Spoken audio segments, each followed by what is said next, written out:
Apesar da fama do Exu Cigano ter atravessado décadas, parece que a sua popularidade não foi o suficiente para chegar até os dias de hoje.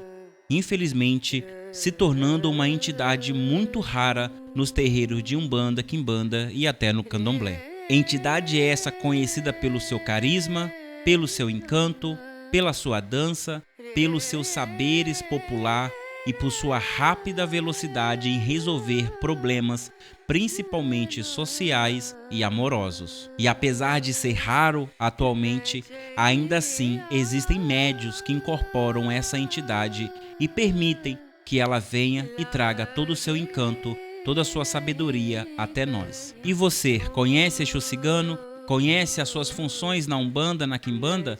Conhece a sua história de origem? Então fica no vídeo de hoje, pois este é o nosso assunto.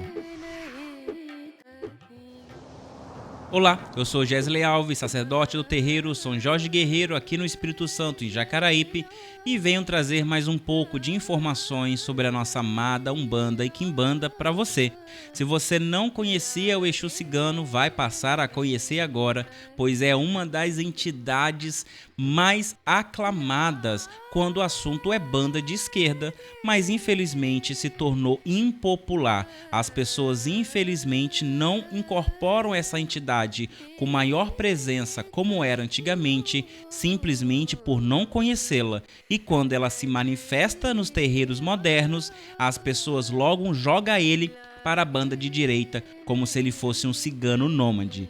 Mas existe uma diferença bem grande entre o Exu Cigano e os ciganos nômades da banda de direita. E eu gosto de ser sempre transparente. Se você está assistindo esse vídeo no YouTube, saiba que ele está sendo gravado para o curso de baralho de Umbanda, o oráculo utilizado pelas mães pais de santos antigas, e eu estou ensinando tudo isso no curso.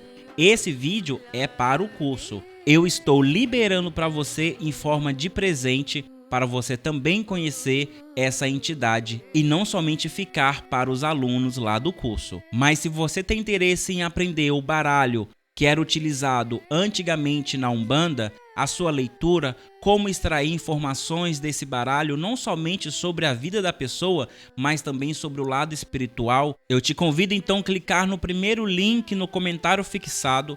Você será direcionado para o meu site e lá você vai poder ler todo o índice de todas as aulas que nós vamos nos aprofundar. E se você gostar, você clica no link e você será direcionada para o curso. O curso é completo, a parte teórica e a parte prática. Se você tem interesse em aprender esse oráculo, que é uma herança da Umbanda antiga, você será muito bem-vindo como meu aluno. Mas se não quiser o curso, tudo bem. Eu também tenho a apostila do baralho e eu estou deixando na descrição desse vídeo o link para você adquirir a apostila e você pode aprender ali um pouco mais sobre esse baralho que eu tenho certeza que você vai gostar.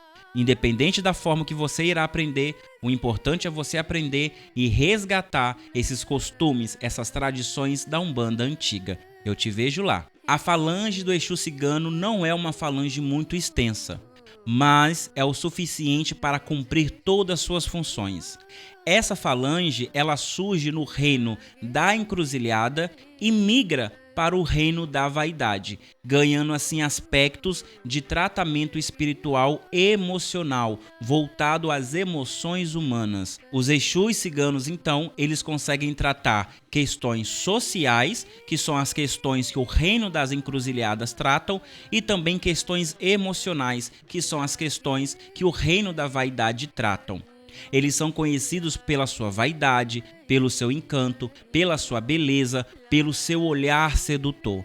Muitos espíritos que estão trabalhando na falange do Exu Cigano foram ciganos em outra vida. Esses ciganos, eles não completaram as suas vidas permanecendo em suas famílias ou clãs, ou seja, todo Exu Cigano, ele foi um cigano em vida.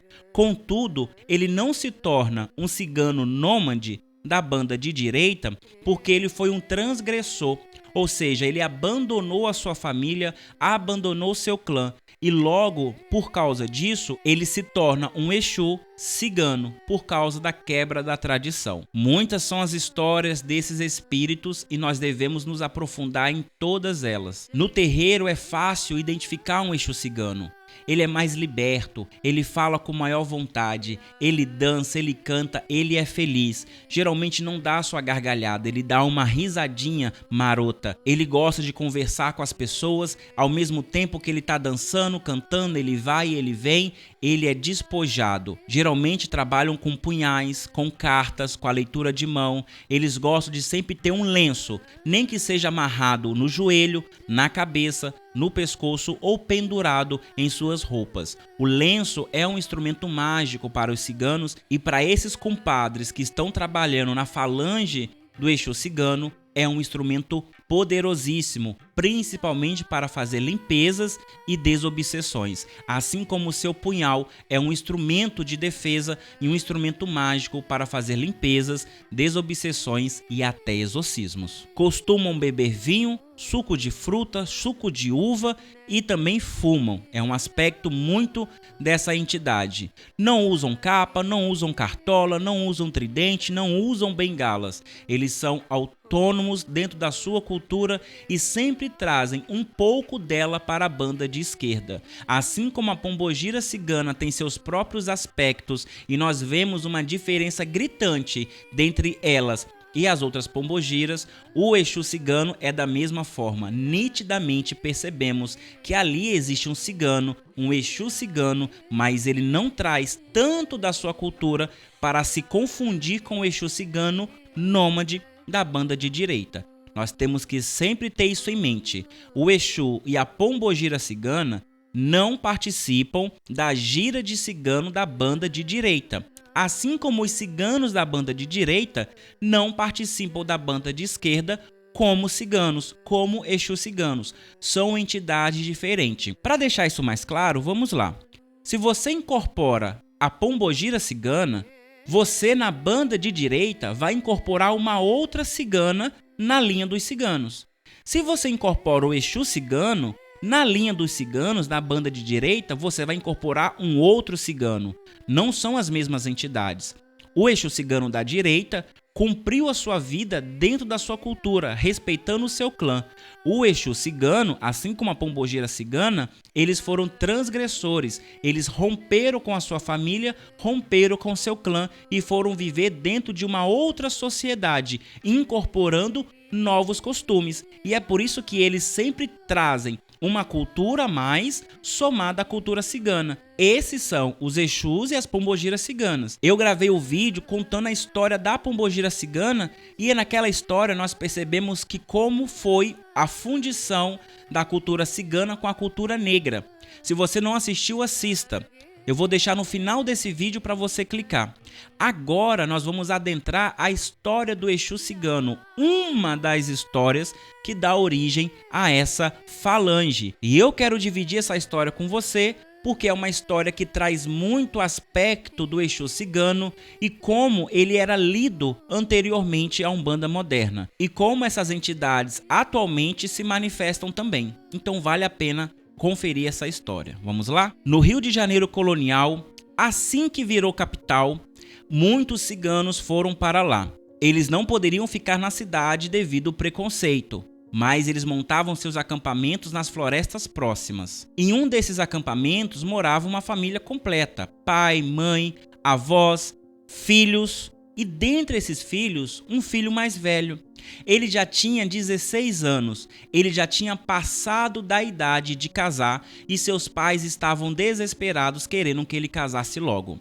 Principalmente o seu pai, porque via no garoto uma preguiça latente. Ele não gostava de trabalhar, toda vez que tinha que subir acampamento ele fugia, toda vez que ele aparecia ele estava com algum tipo de roubo ou algum tipo de mercadoria que não sabia-se a origem. Toda vez que tinha que montar o acampamento ele fugia de novo, ele sempre estava envolvido em jogos ou intrigas com outras mulheres, quando não os seus maridos. Era um jovem que já estava perturbando todos os acampamentos, e aquele já era o terceiro acampamento que aquela família estava agrupada, porque todos os outros já tinham expulsado eles. Nenhum pai queria vincular a sua família ou a sua filha a essa família, a esse rapaz. Ele já era conhecido dentre os ciganos por ser muito preguiçoso e ser muito desonesto. Então, ninguém aceitava o pedido de casamento que o pai do rapaz fazia para os outros pais, porque na cultura cigana, o pai e a mãe que decidem com quem os seus filhos iriam casar. E isso é feito aos 12 anos, mas o rapaz já tinha 16 e ainda não tinha casado. E isso deixava a sua família desesperada. Assim que chegaram no Rio de Janeiro, o rapaz ficou encantado com o tamanho da cidade. Claro que nós não estamos falando do Rio de Janeiro atual, mas o Rio de Janeiro colonial, e mesmo assim já era fervoroso. Havia comércio nos navios, havia comércios nas ruas, havia comércios e cultura para todos os lados. E depois de brigar novamente com seu pai, que insistia que ele deveria trabalhar junto a ele não aceitou. Ele saiu fugido e foi em direção à cidade. Ali ele descobriu a jogatina. Muitos homens, mulheres estavam ali jogando vários tipos de jogos e apostando dinheiro. Ele aprendeu rapidamente não só a jogar, mas os truques. Ele montou uma barraquinha para ele, apresentando os jogos. Rapidamente, a guarda da cidade interviu nos assuntos dele.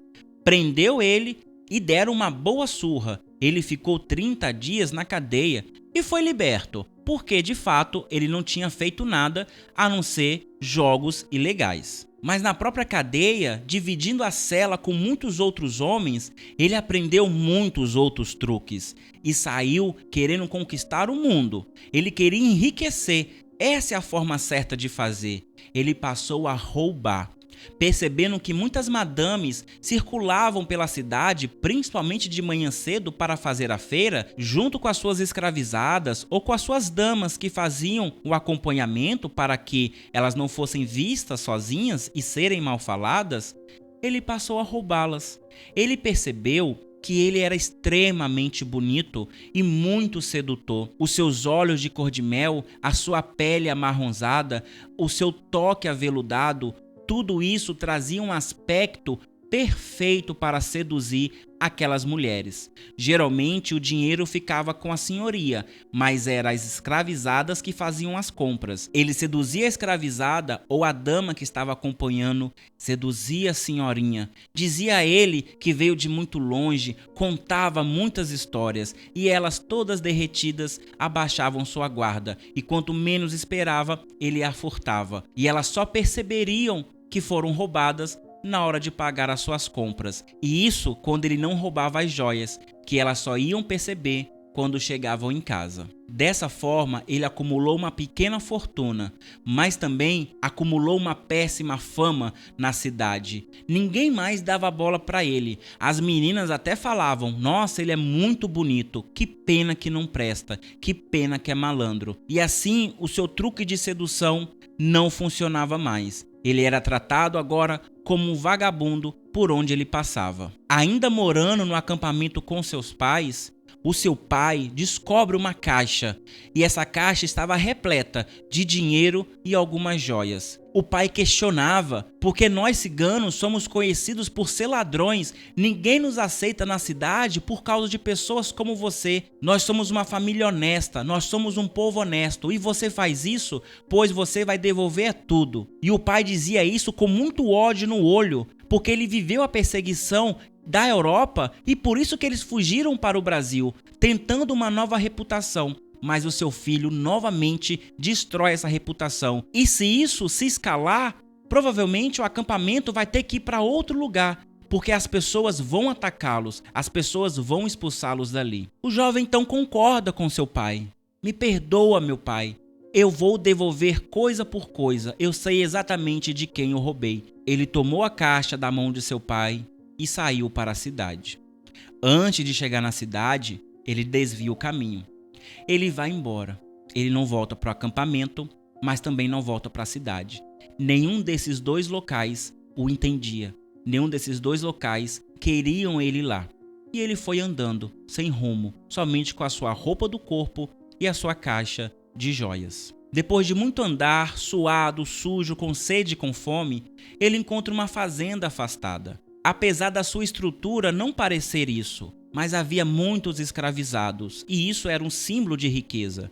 Ele então entra na fazenda, pede por um pouco de água e um pouco de pão. Ele conta uma história dizendo que foi assaltado no meio da estrada. Levaram a sua carroça, seu cavalo, levaram tudo que tinha. A única coisa que eles não conseguiram levar era essa caixinha com as lembranças da família dele. Dizia ele que ele era um comerciante rico, mas estava muito longe da cidade e não poderia voltar para a Europa. Sensibilizado, a família dona daquela fazenda convida para ele permanecer ali durante alguns dias. Ele toma banho, troca as vestes, se alimenta e novamente o seu poder de sedução aparece. Uma das jovens, filha do fazendeiro, se apaixona por ele quase que instantaneamente, devido a sua carisma, sua beleza e seu encanto. Percebendo isso, ele a seduz. Ela não era mais velha, mas também não era mais nova. Mas com certeza ela sabia aonde o pai guardava os tesouros da fazenda. Os 3 dias que ele passou ali, ele tentava extrair dela qualquer informação, sempre passando a mão no seu rosto ou de vez em quando entregando uma flor colhida no próprio jardim da fazenda. Mas, apesar dela estar completamente derretida por ele, ela nada sabia. O pai, percebendo as investidas, chama o jovem para uma conversa. Se você quer casar com uma mulher, por que não casa com a minha filha mais velha? Já está na hora dela casar. E se você tiver um bom dote, rico como você falou que é e deve ter, você pode casar com ela, morar aqui e depois, futuramente, você vai herdar tudo isso. Só peço que garanta o dote das minhas outras 2 filhas, pois elas precisam também ter um bom casamento. O jovem então pensou. Eu concordo, eu acho que eu posso casar com a sua filha. E assim foi providenciado o casamento. Ele tinha o bom dote. O dinheiro, as joias que estavam dentro da caixa serviram muito bem para cobrir todo o prejuízo que esse pai teoricamente teria no casamento e na perda da filha. Eles casaram e continuaram morando na fazenda. Ele vivia inventando desculpa o porquê que ele não queria trabalhar ou porquê que ele não acompanhava o senhor da fazenda nas suas atividades diurnas.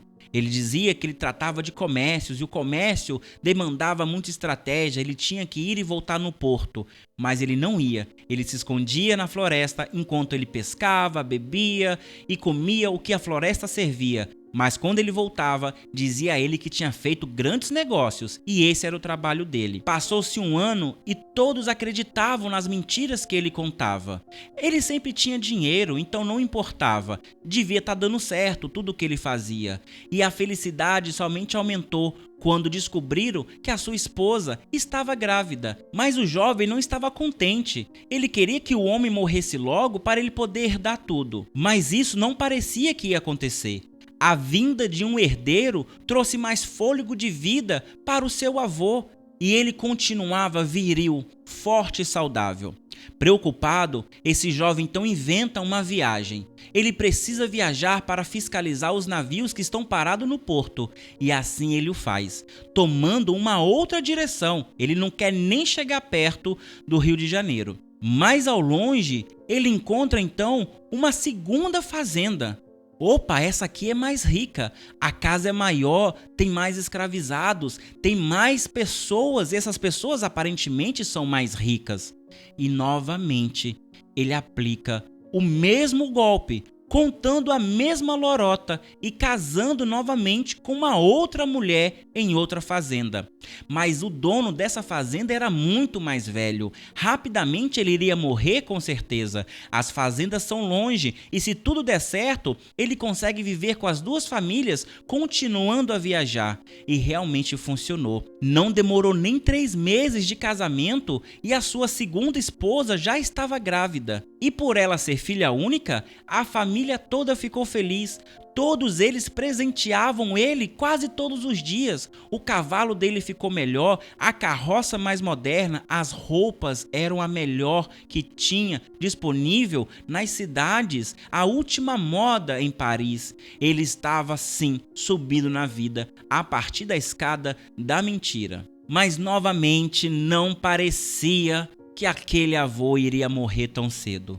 Ele pensou: bom, eu tenho 2 famílias, eu tenho muito tempo, agora eu tenho dinheiro, eu tenho roupas caras, um bom cavalo, uma boa carroça, eu acho que eu consigo dar conta de mais uma. E ele então pega tudo que ele tem, usando da mesma mentira, que precisava fiscalizar os navios, e volta para a fazenda anterior. Passa mais um mês ali e diz novamente que tem que ir para uma outra cidade. Mas dessa vez ele não vai para mais longe. Mas agora ele é uma pessoa diferente. Ele está bem vestido, cabelo cortado, ele está com a cara de um lorde. Ele pode muito bem voltar para o Rio de Janeiro. Ninguém iria confundir ele com um cigano. Ele então retorna ao Rio de Janeiro. E observando o mercado, ele escolhe a sua próxima vítima. Uma sinhá, muito bem vestida, sempre adornada com muitas joias. Tinha as suas escravizadas e as pessoas que a acompanhavam sempre tinham um guarda-costas junto com ela. 2 soldados estavam sempre acompanhando ela. Ela deve ser muito rica e também muito importante para tudo isso. Ele a seguiu, descobriu onde ela morava e realmente era uma grande casa. Deviam ser extremamente ricos. Ele observou a rotina e um dia, vendo que toda a família estava reunida, ele passou com a sua carroça e simulou um acidente. Todos vieram ver. Ele pediu ajuda, contou a sua história e todos acreditaram. Ele estava bem vestido numa ótima carroça, num cavalo que somente uma pessoa com muito dinheiro tinha. Realmente, ele deve estar dizendo a verdade. E a família o acolheu, até que a sua carroça ficasse pronta. Ali, ele deu o bote. Percebeu que realmente, independente se aquele homem vai morrer cedo ou não, que ele deveria ficar ali e cultivar as outras famílias, que uma hora a sorte ia sorrir para ele. E independente de quem morrer primeiro, ele vai ficar cada vez mais rico. Ele só tinha que manter as aparências e as mentiras. Ele seduziu primeiro foi a mãe, depois ele seduziu o pai. Por fim, ele seduziu a donzela. Depois que toda a família se compadeceu com a sua história triste, o porquê que ele não podia se casar, porque ele não encontrava uma família decente para juntar as suas forças, juntar as suas influências, juntar o seu poder aquisitivo, a família se convence. A família deseja tudo isso, também ambiciosa. Então, preparam o casamento dele com essa sinhá, com essa donzela. A única exigência dele era que o casamento deveria ser sutil. Nada de festa grandiosa, nada de grandes convidados, somente a família e o padre. E assim foi colocado. Ele não queria chamar atenção. Vai que alguém que conhece ele das outras fazendas o visse ali. Ele era esperto, estava fechando todas as lacunas. Mas uma das lacunas que ele não fechou foi justamente do capitão da guarda, que estava pronto para casar com aquela mulher. E por causa da ganância de seus pais, ele não pôde casar. O casamento foi cancelado e casou-se então a donzela com outro homem, um homem esse desconhecido. O capitão então começou a investigar este homem. Colocou vários guardas para poder observar aonde ele ia. Apesar das mentiras, realmente ele tinha dinheiro. Ele poderia bancar aquele luxo todo, mas ele queria era mais. Mas um dia, ele contou a velha mentira que ele tinha que viajar para fiscalizar os navios. Então, foi a vez do capitão vigiá-lo mais de perto.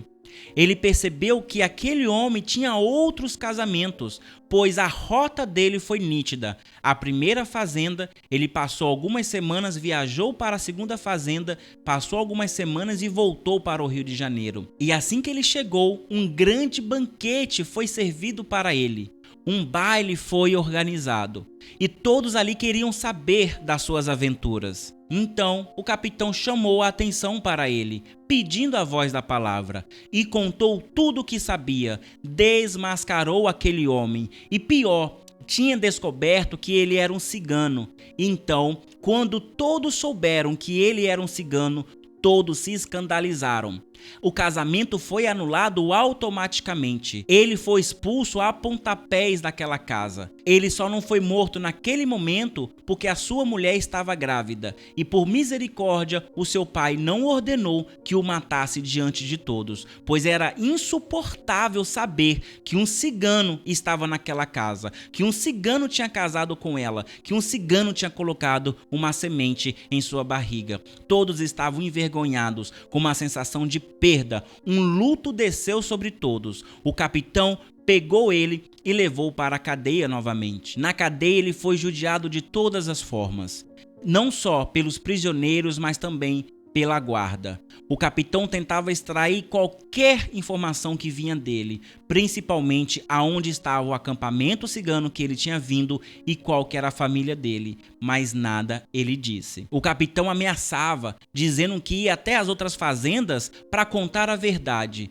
mas ele pedia que não fizesse isso. Apesar dele ter muitas famílias, ele amava todas elas. O capitão até parecia acreditar, mas ele usava dessa informação para tentar extrair mais e mais informações desse sujeito. Mas ele não falava nada. O grande prêmio para o capitão não era desmascarar um cigano, e sim acabar com o acampamento inteiro. Então ele precisava. Muitos guardas circulavam a cidade à procura desse acampamento. Se tem um, tem outros. Se ele está aqui, os outros também estão aqui.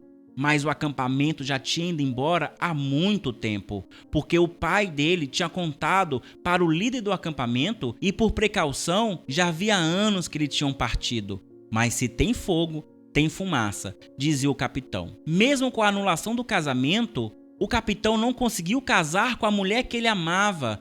Ela pediu para que ela fosse para um mosteiro, viver com as freiras. Ela não queria saber de casamento mais nenhum. E para lá ela foi enviada de madrugada sem ninguém saber. O capitão, tomado pela raiva por ter perdido a sua amada para sempre, volta para a cadeia junto com seus soldados. Pega aquele jovem e vai para o fundo do edifício. Lá, aponta para ele uma arma e fala: se você não disser agora, eu vou te matar. O jovem não disse, e não disse não só porque não queria, mas também porque não sabia. Ele tentava explicar: os meus parentes vão embora, vão para lá, vão para cá, eu fui embora deles, eu fui expulso de lá também. Eu não sei, eu não posso te ajudar. Mas o capitão não acreditava. O capitão, cada vez mais agitado, tomou a arma de um dos soldados, apontou para a testa do jovem e disse: ou você fala agora ou você morre. O jovem, percebendo que ele não estava brincando, ele realmente estava para apertar aquele gatilho, desvencilha a arma de sua direção. Ele pula para cima do capitão, mas sem conseguir atacá-lo. Os dois guardas o seguram rapidamente. O capitão começa a bater no jovem, bater até desconfigurar todo o seu rosto. Ele sangrava, ele gemia. Os soldados jogam ele no chão e os três começam a chutar o seu corpo, quebrando costelas e até suas pernas. Eles pegam os baldes de urina das celas e jogam sobre ele, permanecendo amarrado, molhado, no frio, a madrugada inteira. O jovem não sequer dormiu. Muito era a sua dor. E ele tentava se questionar o porquê que ele era merecedor de tudo aquilo. O porquê que o destino não tinha providenciado a sua sorte grande desde o início.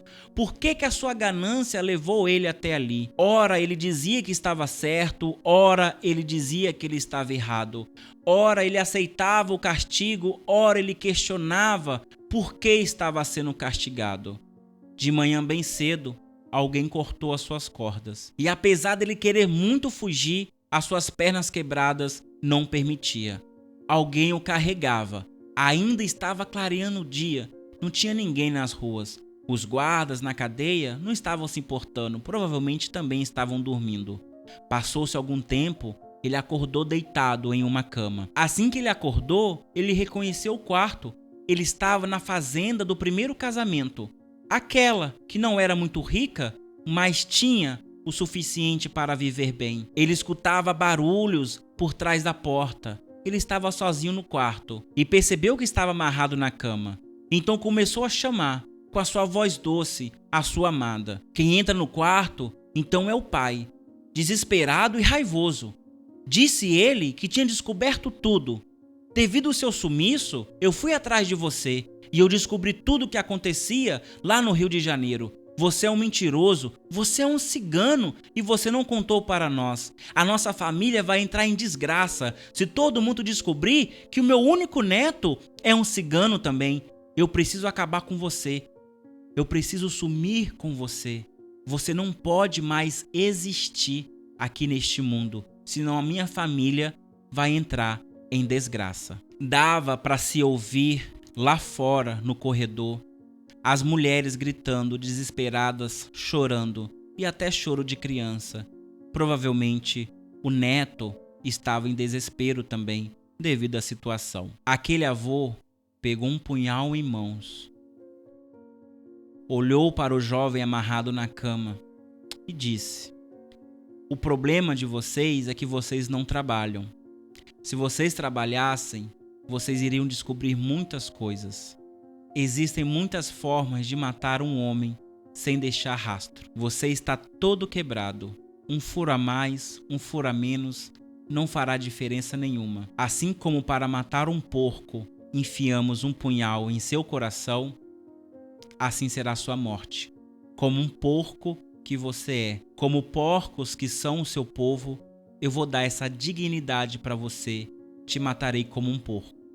E lentamente, ele foi enfiando o punhal na costela quebrada, até atingir o coração. O punhal não foi removido até que a morte chegasse ao corpo daquele jovem, transformando seus olhos de mel em olhos cinzas, sem vida, sem alegria, sem encanto. Naquela mesma madrugada, o seu corpo foi enterrado no jardim, aonde as flores e os arbustos rapidamente consumiria todo ele.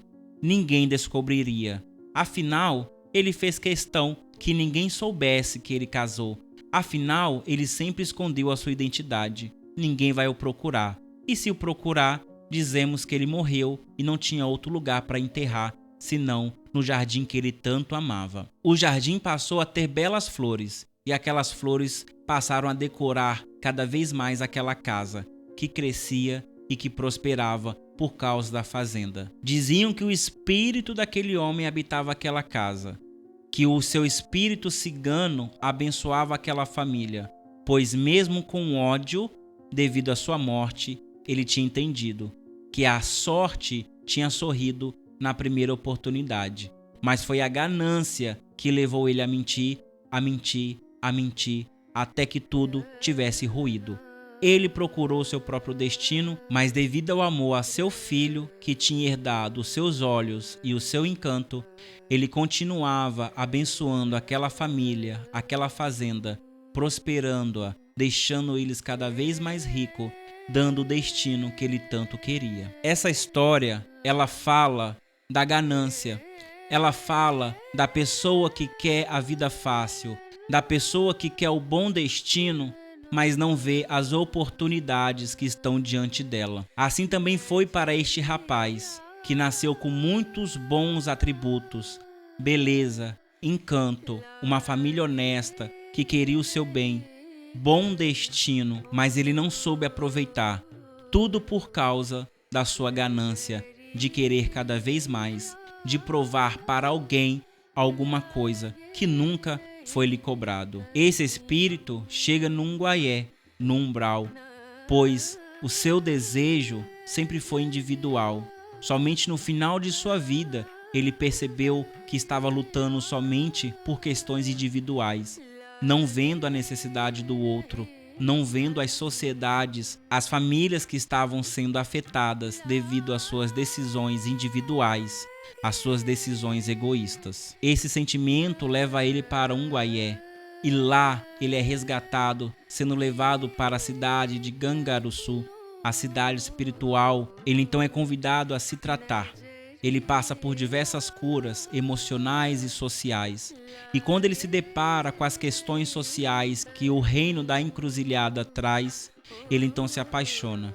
E ele fala: é nisso aqui que eu quero trabalhar. E vendo que aquele reino não era o suficiente para suprir todas as suas necessidades, de reajuste na sociedade, ele migra então para o reino da vaidade, aprendendo lá um pouco mais sobre as culturas, sobre as sociedades, sobre a família, sobre as relações humanas, as emoções do ser humano. Ele então incorpora a sua cultura e forma a falange que nós conhecemos como falange do Exu cigano ou falange do compadre cigano, e passa a se manifestar nos terreiros, trazendo todo esse saber, trazendo as relações humanas, trazendo as suas experiências, cuidando principalmente de jovens, homens, adolescentes, homens adultos que têm os seus problemas emocionais e sociais. Questões da vida do homem, Exu cigano é especialista. Então, tudo relacionado à vida de um homem, seja uma criança, um adolescente, um adulto ou um idoso, o Exu cigano ele vai tentar ajudar da melhor forma possível, ali mostrando para ele sobre todas as nuances da vida de um homem, como se tornar uma pessoa decente na sociedade e não cometer os mesmos erros que ele cometeu. Sempre trazendo esclarecimentos sociais, mostrando os privilégios, mostrando as vantagens que aquelas pessoas têm e como poderá utilizar da melhor forma possível. Talvez por isso o Exu cigano tenha se aproximado muito do aspecto de prosperidade, incentivando sempre que o homem deveria ser um provedor, e um provedor com abundância, com prosperidade, com fartura, com riqueza, fortalecendo o elo com a família, ensinando-os a se tornar bons esposos, bons maridos, bons pais, bons avós e até bons filhos. Exu cigano então traz a prosperidade para aqueles que escutam os seus conselhos, mas não somente a prosperidade financeira, mas a prosperidade de caráter, quebrando o estigma que o cigano é ladrão, é enganador, é golpista, é um encantador, sedutor, mas abusador das mulheres. Esse compadre então perde espaço na nossa religião, porque ele está tentando tratar coisas que ninguém quer tratar, de um aspecto da sociedade que não quer tratar, que é os homens. Se é difícil levar um homem ao médico, imagina levar o homem a se tratar com uma entidade que vai tentar tratar o seu caráter, a sua moral, a sua índole, a forma com que ele se comporta na sociedade. Exu cigano até hoje tenta fazer tudo isso. Quem o escuta se torna próspero de várias formas, mas infelizmente muitos homens, muitos adolescentes ainda ignoram muito dos seus conselhos, padecendo muito precocemente. Exu cigano então perde a sua popularidade pelo seu trabalho difícil, mas ele ainda existe, ele ainda persiste, e nós devemos dar cada vez mais espaço para que esse Exu trate os homens da nossa família. Me trate e trate você também. Se você gostou dessa história, se inscreva nesse canal para você não perder nenhum outro futuro vídeo. Eu sempre estou trazendo histórias e informações de Umbanda e Quimbanda e das entidades no viés da nossa religião antiga, sem modernismo, e eu sei que muitos de vocês dão valor a isso. Por isso eu peço, além de se inscrever nesse canal, compartilha com seu irmão de fé, compartilhe no seu grupo de macumba, para que esse canal possa crescer, para que eu possa ter cada vez mais ânimo de trazer um material com responsabilidade, baseado na nossa religião antiga e a partir de muito estudo, porque eu sei que é isso que você merece. E não deixe de comentar. Você já conhecia o Exu cigano? E existe alguma entidade que você gostaria que eu trouxesse mais informações e também a história? Será um prazer. Eu anoto tudo e as entidades mais citadas eu sempre faço o vídeo para vocês. E se você ainda não assistiu o vídeo da Pombogira Cigana, tá bem aqui para você acompanhar. Mas se já assistiu, clica nesse segundo vídeo aqui que você será direcionado a um vídeo para continuar maratonando no nosso canal. Eu sou Gesley Alves, te vejo no próximo vídeo. Até mais. Tchau, tchau.